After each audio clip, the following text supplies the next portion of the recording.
Praise lord. ఈరోజు దేవుని వాగ్దానము 121 అధ్యాయము కీర్తనల గ్రంథము మొదటి నుంచి చదువుకుందాం. కొండల తట్టు నా కనులెత్తుచున్నాను, నాకు సహాయము ఎక్కడ నుండి వచ్చును? యెహోవా వలనే నాకు సహాయము కలుగును. ఆయన భూమి ఆకాశములను సృజించినవాడు.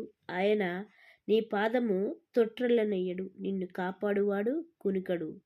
ఇశ్రాయేలును కాపాడువాడు కునుకడు, నిద్రపోడు. యెహోవాయే నిన్ను కాపాడువాడు. నీ కుడి ప్రక్కన యెహోవా నీకు నీడగా ఉండును. పగలు ఎండ దెబ్బైనను నీకు తగులదు, రాత్రి వెన్నెల దెబ్బైనను నీకు తగులదు. ఏ అపాయము రాకుండా యెహోవా నిన్ను కాపాడును. ఆయన నీ ప్రాణమును కాపాడును.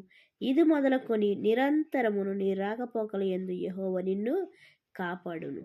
ఇక్కడ కొండల తట్టు కనులెత్తుచున్నాను, సహాయం ఎక్కడ నుండి వచ్చినదంటే దాని అర్థం ఏంటంటే, ఎప్పుడైతే నువ్వు పైకి చేతులెత్తి ప్రార్థిస్తావో ఆ ప్రార్థన దేవుడు విని ఎక్కడి నుంచి సమాధానం దయచేస్తున్నాడో పైనుంచి దేవుడు నీకు సమాధానము దయచేసేవాడిగా ఉన్నాడు. నువ్వు దేనికోసమైతే ప్రార్థిస్తున్నావు, దేనికోసమైతే ఇంకా ఆయనకి మొరపెడుతున్నావో అక్కడ నుంచి ఏమవుతుందంట, కనులెత్తుచున్నాను అన్నప్పుడు నాకు సహాయము ఎక్కడ నుండి వచ్చిన అంటున్నాడు. మళ్ళా అంటున్నాడు, యెహోవా వలనే నాకు సహాయము కలుగును అంటున్నాడు.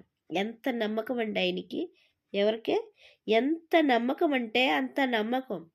దేవుడు తప్ప ఎవ్వరూ సాయం చేయలేరనే నమ్మకం. ఇక్కడ యెహోవా వలనే నాకు సహాయము కలుగును అని చెప్తున్నాడు. మనుషుల వలన కాదంటండి, దేవుని వలన సహాయం కలుగుతుందంట. ఇంకా ఏమంటున్నాడంటే, ఆయన ఎలాంటి దేవుడంట, భూమి ఆకాశములను సృజించిన దేవుడు. ఎలాంటి దేవుడు? భూమి ఆకాశములను సృజించిన దేవుడు, భూమి మీద ఉన్న ప్రతిదీ సృజించిన దేవుడు, ప్రతి మనిషిని సృజించిన దేవుడు మన దేవుడు. అలాంటి దేవునికి మనం మొరపెట్టినట్లయితే ఆ మొర విని ఏం చేస్తున్నాడంట, సహాయము దయచేసేవాడిగా ఉన్నాడంట. మనకి ఏది కావాలో ఆయనకి తెలుసండి. ఇంకా ఏమంటున్నాడంటే, ఆయన నీ పాదమును తొట్టిల్లనియ్యడు. చూడండి, కొంచెములో ప్రమాదం తప్పిందని చాలా సందర్భాల్లో మనం అనుకుంటూ ఉంటాం. అంటే ఆ ప్రమాదాన్ని తప్పించేవాడు ఎవరో కాదండి, మన దేవుడే. ఆ ప్రమాదం నుంచి నిన్ను నన్ను మనందరినీ విడిపించగలిగింది మన దేవుడు ఒక్కడు మాత్రమే. ఇంకా అంటున్నాడు, నిన్ను కాపాడువాడు కునుకడు. ఇశ్రాయేల్ని కాపాడువాడు కునుకడు, నిద్రపోడంట. మనమైనా ఇంకా కునుకుతాము, నిద్రపోదామేమో, కానీ మన పిల్లల పట్ల మన దేవుడైతే మన పట్ల ఏం చేయడంటండి, కునకడంటండి, నిద్రపోడంటండి. అలాగ కాచుకొని ఉంటాడు.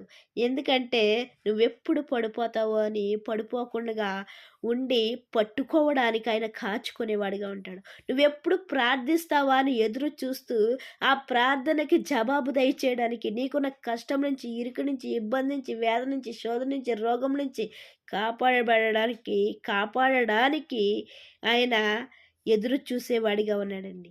అయితే అలాంటి దేవుని మనం నమ్ముకున్నట్లయితే దేవునికి మహిమ కలుగును గాక. నమ్మకపోయినట్లయితే ఇప్పుడైనా నమ్మమని వాక్యముతో ఆయన మనతో మాట్లాడేవాడిగా ఉన్నాడు. ఇక్కడ అంటున్నాడు, నేను ఆకాశం వైపు కనులెత్తి చేతులెత్తి ప్రార్థించినప్పుడు నాకు సహాయము అక్కడి నుంచి డైరెక్ట్గా వచ్చేస్తుందని చెప్తున్నాడు. అలాంటి నమ్మకం నీకు నాకు మనకి అందరికీ ఉండినట్లయితే దేవునికి మహిమ కలుగును గాక. లేకపోయినట్లయితే ఈ వాక్యం విన్న తర్వాతైనా సరే అలాంటి నమ్మకాన్ని పెట్టుకుని మనకేది కావాలో దాన్ని అడగడానికి మనము సిద్ధపాటు కలిగి ఉందామండి.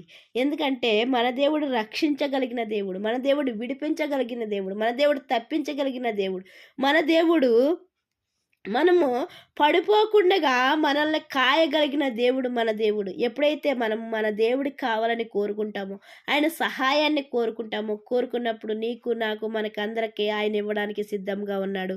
మనము కూడా పొందుకోవడానికి సిద్ధపాటు కలిగి ఉందాం. దేవుడి చిన్న పరిశుద్ధ వాక్యం దీవించును గాక. వాక్య పరిచర్యలో మీ సహోదరి. ఆమేన్.